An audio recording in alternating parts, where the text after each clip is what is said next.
Welcome to the Great Detectives of Old Time Radio from Boise, Idaho. This is your host, Adam Graham. In a moment, we are going to get into this week's episode of Charlie Chan. But first, I want to encourage you, if you're enjoying the podcast, to please follow us using your favorite podcast software. I wanted to encourage you to check out our other podcast, and today I'm highlighting the Old Time Radio Snack Wagon.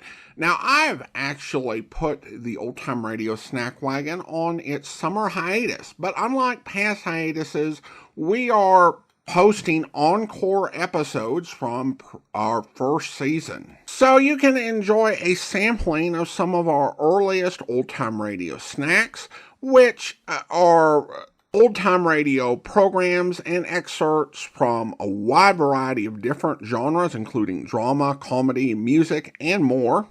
And a snack-sized short-form presentation can have one of the second helpings served up every Monday until we return with new episodes on Monday, September 8th. So check it out at snackwagon.net, and you can check out all of our podcasts over at greatdetectives.net at our website.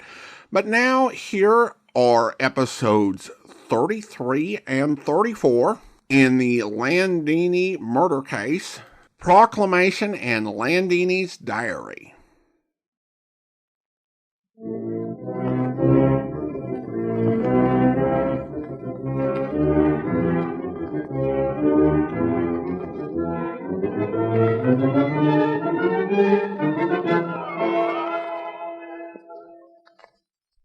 The most delightfully fascinating character in the realms of mystery, Charlie Chan.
At Pine View, Charlie Chan and Sheriff Don Holt are rapidly approaching a solution of the murder of Madame Landini. One by one, the various suspected persons are being trapped into admitting that they lied. And the Honolulu detective knows that sooner or later, the murderer will make that final slip, which will result in his detection.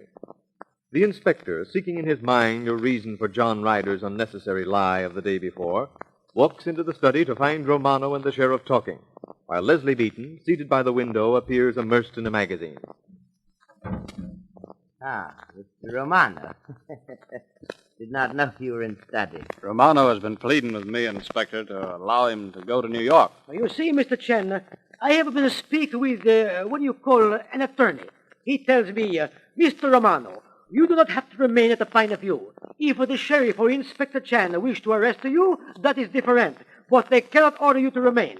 Is that correct, Mr. Chan? Quite correct, Mr. Romano. And to arrest me for the murder of Ellen Landini would be serious business for you, since I am not guilty.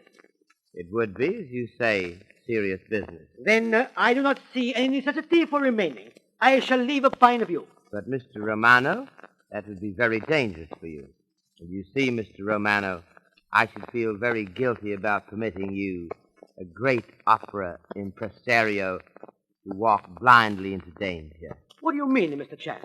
At one time, Mr. Romano, you told me that perhaps you had information which, while we might not realize it, would prove who murderer is.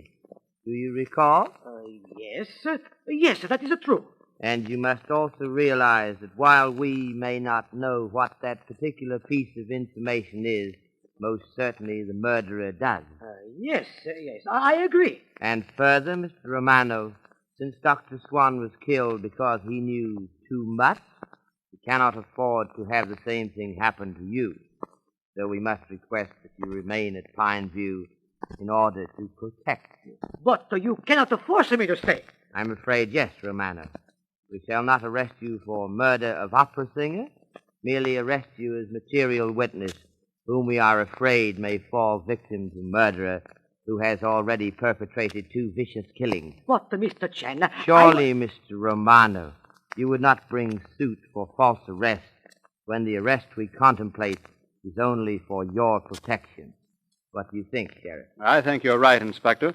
And I'm ready to obtain a warrant holding one Louis Romano as a material witness in the case of the state of California versus person or persons unknown for the murder of Ellen Landini. So you see, Mr. Romano, either you stay at Pine View in comparative freedom, or you remain at county seat in custody. You have made choice? But what the choice is there? Here at the Pine View or in a jail? I shall stay here. Thank you so much.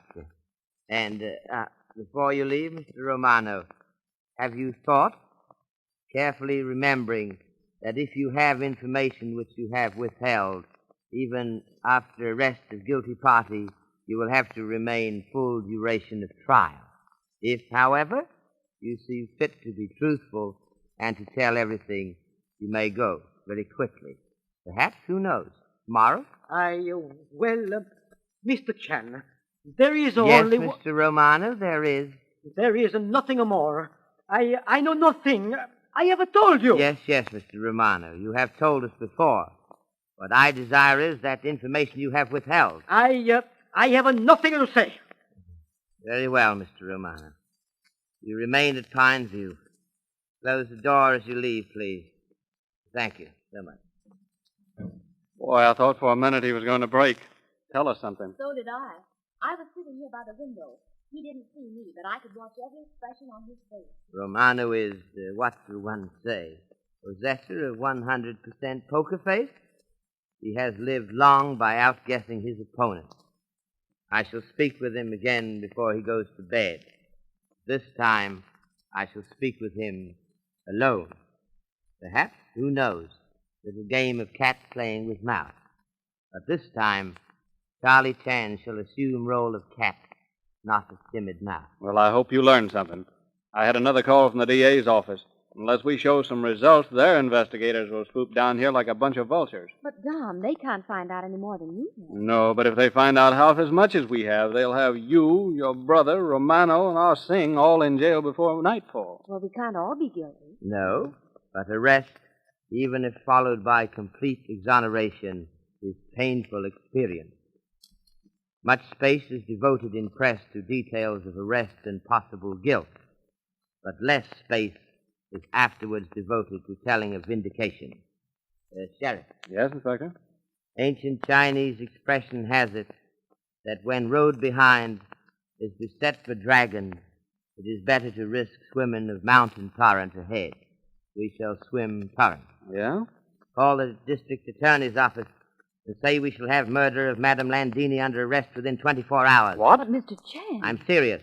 24 hours. But doggone it, Inspector, unless you found something we don't know about, why... Not a single thing, Sheriff. You are in possession of all the facts. Then how do you know who... I do not. I only know that we are in possession of a sufficiency of facts. These same facts require to be correlated, and we have solution. We are face to face with solution and only lack proper method of fitting together pieces of jigsaw puzzle. That mistake I shall correct tonight. All right. Cash will be over this afternoon to pick up Dad, and I'll tell him. That's the fastest way I know of to inform the whole county. Very good, Sheriff. Now to work. Please be so kind as to summon Mr. Ward and Ah Sing to study. You bet, right now. Mr. Ward first. Tell Ah Sing in 2 minutes. Right. Miss Beaton, have you considered what I asked of you only a short time ago? Yes. Mr. Chen, I don't... No, please. Say nothing to me. I wish it so. When you have made up mind to tell Sheriff, then tell him. He will tell me. It is better for your future happiness that it be done in that manner. Mr. Ward, much as I dislike to reopen old wounds, it becomes necessary at this point in our investigation. Yes, Inspector. I came to Pine View to locate your missing son. Now your search for said son resulted in death of 2 persons. No blame attached to you, understand? I deal with purely physical facts. I understand. Because I wanted to find my boy, I invited Landini here. Precisely. Now, Mr. Ward, Swan knew of that son. He blackmailed Landini. Result was that he, too, was killed. Now, Mr. Ward, I wish you to retrace in memory steps to that fateful night. Miss Beaton, sitting in bedroom, saw you, Swan, and Romano all leave study. But I told you Miss Beaton was mistaken. I left the study before you did, Chan. Miss Beaton may have been right about the others. In fact, we know that she was, because Mr. Ryder also saw them. But John Ryder never said that he saw me. No, Mr. Ward, and it may be that Miss Beaton is mistaken in time. In other words, Miss Beaton may have seen you leave when you did and thought passage of time much shorter than it actually was. Of course. I hadn't thought of that. Now, Mr. Ward, you met Cecile on back stairs. Did you meet Dr. Swan on back stairs? No, I don't think so. But you cannot be certain? Yes, I can. I'm certain I did not meet Swan. Thank you, Mr. Ward, so much. That is all you wish to ask? That is all, Mr. Ward. Then I leave. I was busy with John Ryder checking over the boat. Sorry to have disturbed you in such insignificant matters. Well, what's the idea? I didn't get it all. Neither did I. But I know one thing, Mr. Chan. I wasn't mistaken. Quite right, Miss Beaton. You were not mistaken. Think, Sheriff. Did not Mr. Hugh Beaton say that Swan spoke to him outside house within few moments of shot being fired? Why, yes. He said that Swan tried to blackmail him. Quite, Sheriff. How then did Mr. Ward get from study to back stairs where he met Cecile without seeing Dr. Swan? I'll sing, I guess. Come in. Oh, you'd like to speak to me, Mr. Chan? Yes, Ah Sing. Very briefly. I have tried to induce you to tell the truth, Ah Sing. Ồ, sao mà họ tao lên đằng sao đây nè? Đằng đấy à, Santa? Ồ, tao sao đây nè? Đằng nhân? Đi đâu rồi? Yes, Ah Sing. So you have said many times. But look, Ah Sing, do you know what this is? Oh, yeah. Looking like a wool from blanket. It is, Ah Sing, wool from blue blanket. Oh. Mr. Holt, Sheriff's father, found it on arm of this chair in which Madame Landini was seated a few minutes before untimely death. The wool blanket, Ah Sing, was one you brought for little dog Trouble. Oh, sure. Me fetch some blanket. Lay him down on that chair. No, Ah Sing, you did not. No? Then suppose someone else lay him down there, huh? No, Ah Sing, you had the blanket over your arm all the time you were in this room. That wool got on that chair when you were in the room the first time, the time Landini was killed. Think about it, Ah Sing, for just 1 hour. At the end of that time, be ready with explanation or be ready to go to jail. That is all.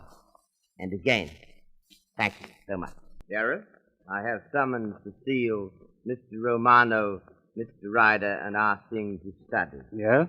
Yes, indeed, yes, Sheriff. I'm going to, shall we say, place all the cards on the table, show each where they lie. I think that's a good idea, Mr. Chan. I agree with you that we've reached the point where we can trap the murderer. Well, I'm glad you think that, Dad. I sure wish I felt that way about it. Do not despair. One watches with anxiety the green shoots in the rice paddy turn to gold. One does not try to gather the rice until the grains be formed. Then you wish me to remain, Mr. Chan? Yes, Miss Beaton. I intend to confront Mr. Ryder, but enough. I hear voices. A lot of bunk, yes, me. Me too, Mr. Ryder. I have a suit of friends. Open door, Sheriff, if you'll be so kind. Yes, Inspector. Please come inside and be seated. Over here, Cecile. Merci, mademoiselle. I have made promise to Sheriff that within 24 hours I shall have murderer of Dr. Swan and Madame Landini under arrest. Well, you seem pretty sure of yourself, don't you, Chan? Quite sure of myself, as you say, Mr. Ryder. For me, I am not sorry. Mr. Ryder, do you still deny that you saw Mr. Ward walk down passageway immediately preceding misleading shot which we heard? I certainly do. I was watching all the... Not all the time, Mr. Ryder. You were not watching all the time, because before, that is what you said. You see, I wish to be fair. I do not wish to trap you into false statements. I saw Romano. But you did not see Mr. Ward. I did not. Cecile, Oui, Monsieur Chan. you met Mr. Ward on back stairs? That is correct, Monsieur Chan. That is what I have said all along. Did you see Dr. Swan on back stairs? Mais oui, I forgot. But yes, I see him. He go downstairs after Mr. Ward. Then if you saw Mr. Ward and Dr. Swan, Cecile, where was Mr. Romano when you went down back passageway? Mr. Romano was going into his own room. Now, you see, what did I tell you? I go to speak with Landini. I then return to my own room. I do not leave it again until after I hear that a shot. But Mr. Romano, you did not see Mr. Ward? No, but no, how could I? If Cecilia see me, and afterwards she meet Mr. Ward on backstairs, how could I see him? Correct, Mr. Romano. Now Mr. Ryder can explain. What do you mean, Chan? I mean that you, Mr. Ryder, could not have seen both Mr. Romano and Dr. Swan. You could have seen Dr. Swan and Mr. Ward, but you could not have seen Mr. Romano at the same time. Explain your reason, please, for lying. I have nothing to say. Sorry, Ryder, but either you give your reason for lying or else. Yes, Don, or else? Else I'll find it necessary to take legal steps to compel you to speak. Well, Sam, it seems that your son has developed into quite a hard-boiled sheriff under Chan's tuition. John Ryder, my boy is my boy.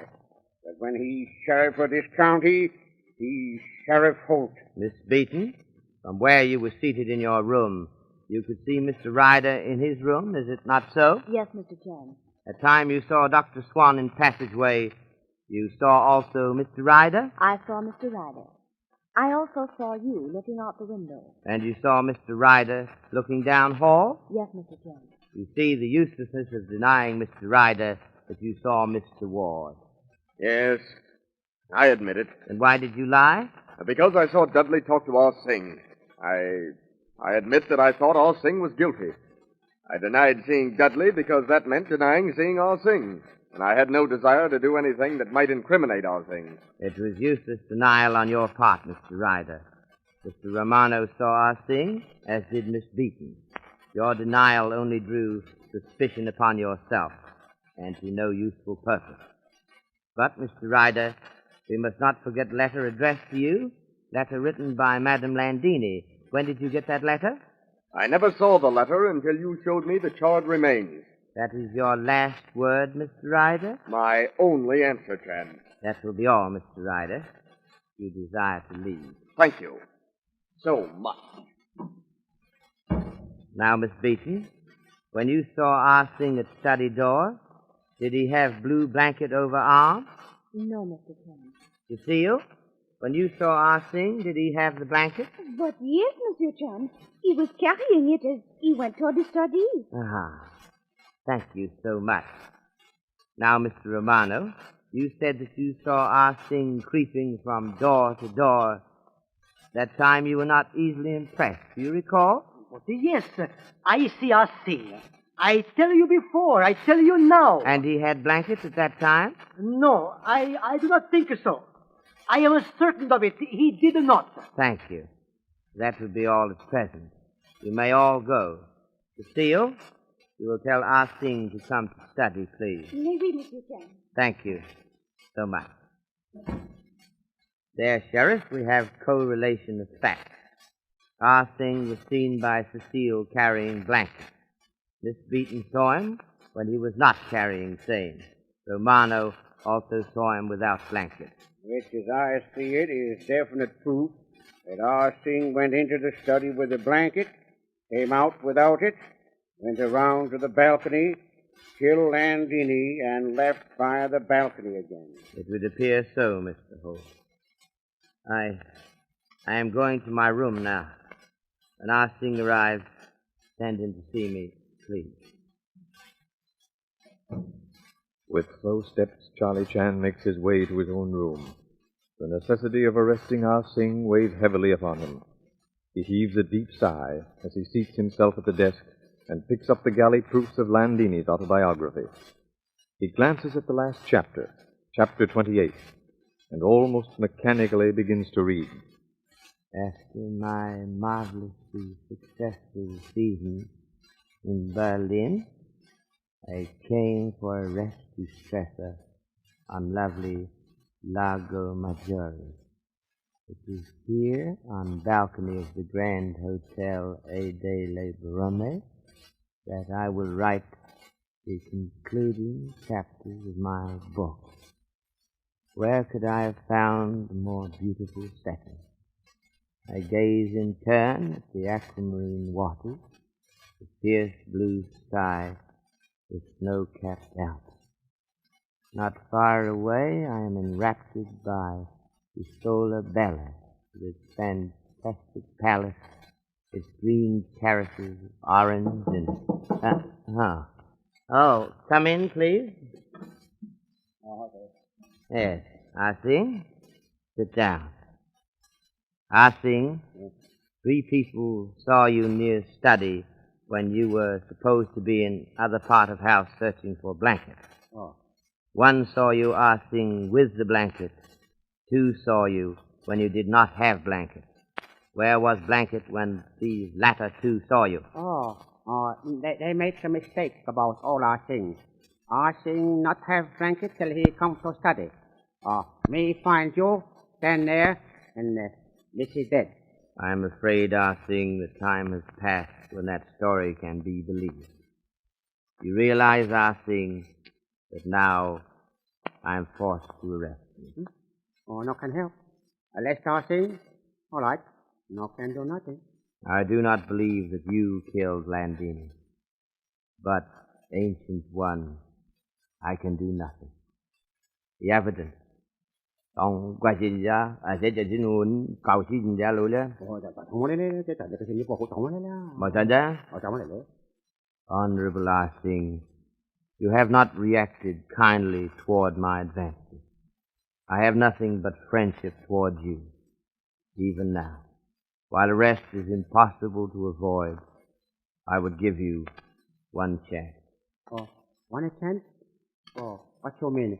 What I mean, Honorable Sing, is that you go to your room alone, sit there, for an hour, 2 hours, if need be, in silence, and ask yourself if it is well to spend the last of your days in a stone building with iron bars on windows. To do this for the honor of your family might be well. To do so for any other reason were not well. Dạ don't vậy, xin chào xin nhà mẫu quần anh để vào cái gì anh em. Đó chị go. Go then, Ah Sing. I withhold action, awaiting your decision. The door closes behind Ah Sing. Charlie Chan turns again to Landini's book.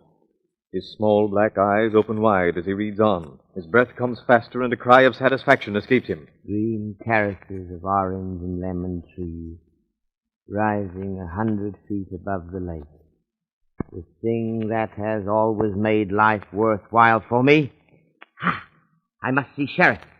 I must show him this. It is the fair thing to do. No clues to be withheld. And here lies the final clue, which will, for us, point to the murderer. What in Landini's diary can point out the murderer? And why should the secret lie in a book written many months before its author's death? In a moment, after you've heard from your sponsor, Charlie Chan will be with us again.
Well, Mr. Chan, we all await your philosophical good night.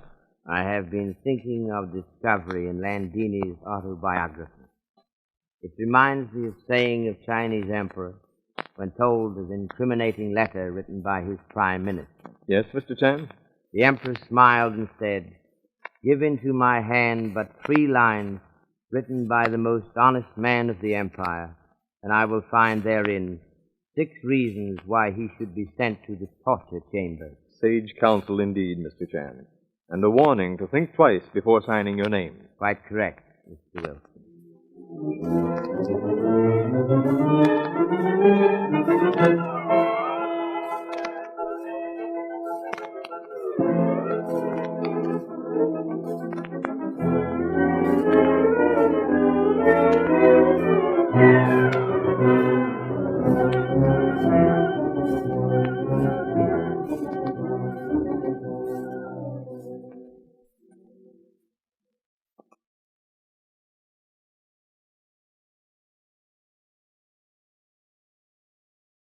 Welcome back. Well, I really enjoyed these episodes. There's a really good reason to question witnesses separately for clarity and also to avoid collusion. But there's something to be said for questioning them together at some point. And you get a good illustration here. Cecile was able to fill in a gap, and Chan was able to break down Ryder's story and cut through at least one of his lies. I'm very suspect of his claim not to have read Landini's letter, but we'll see how that plays out. And on another note, I appreciated Mr. Holt putting John Ryder in his place regarding the way he was talking about the sheriff, which I think is a really important vote of confidence. And at this point, I do wonder, I guess on the same point of Sheriff Holt, what Leslie thinks she's playing at. She's still withholding a bit of information, and she knows the importance of solving the case, not only in general, but also to the credibility of her future husband's career. It's not good in the eyes of voters if somebody else has to be sent down to clear this up. Like Chan, I don't think Singh did it because we still don't have a believable motive. But I think you've got a bare minimum circumstantial case with the witnesses' statements about the blanket. And while whether it should or not, that can be enough to convict in some cases. And I really appreciated Walter Connolly as Chan in the scene with Singh because he played it with a really sort of tenderness, compassion, and respect, where he's trying to do the right thing and honors him for his years and who he is.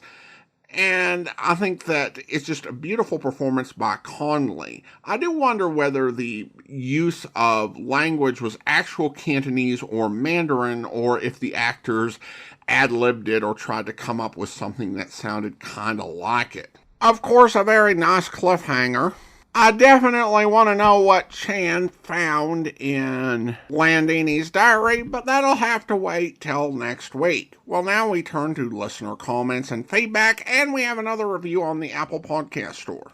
And this comes from listener Failed Communication. Love the show, lots of variety and clear recordings. Those who don't like the host's dialect should get over yourselves. We all have one. Maybe spend more time being grateful than critical. Well, thank you so much. Appreciate you taking the time to leave that review. And now it's time to thank our Patreon supporter of the day, and I want to go ahead and thank Jameson, a Patreon supporter since June 2016, a platinum Patreon currently supporting the podcast at the detective sergeant level of $7.14 or more per month. Thanks so much for your support, Jameson, and that will do it for today. If you're enjoying the podcast, please follow us using your favorite podcast software. And be sure to rate and review the podcast wherever you download it from. We'll be back next Tuesday with another episode of Charlie Chan, but join us back here tomorrow for Broadway's My Beat, where... Who is this girl? I'm going to tell you because it doesn't matter, because it's a dream. Her name's Mary Dimming. How long has she lived here? 4 years. 5. One morning she rang my doorbell. She had a black suitcase in her hand. I liked her. She liked me. Yes, she stayed. Always paid her rent. No. Oh, I don't believe it. Now she's dead, Mrs. Bryant. She's been stabbed to death. You've got to convince yourself of that and help. Who were her friends? Oh, she was very popular. Whenever the doorbell rang or the phone was for Mary. Often wondered why she didn't marry with so many friends. Tell me how you found her.